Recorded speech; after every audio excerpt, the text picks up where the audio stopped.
Вы очень часто в своих эфирах говорите, что я часть России. Вы не могли бы назвать один документ, который мы являемся частью России? Я вам сейчас скажу, что... Один документ? Да. Вы снимаете фото? Видео? Видео.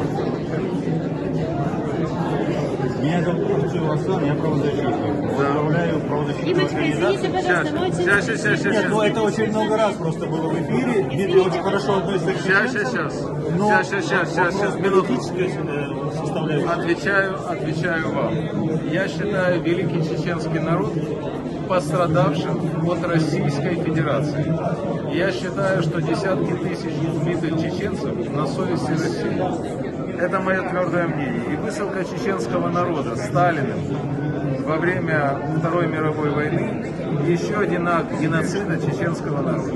Я полностью разделяю вашу позицию, за это вам личное уважение, но я хотел бы узнать, вы говорите, что мы часть России.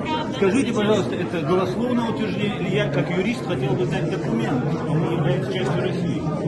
Я считаю, что великий чеченский народ без Дмитрия Гордона в состоянии разобраться, часть чего он.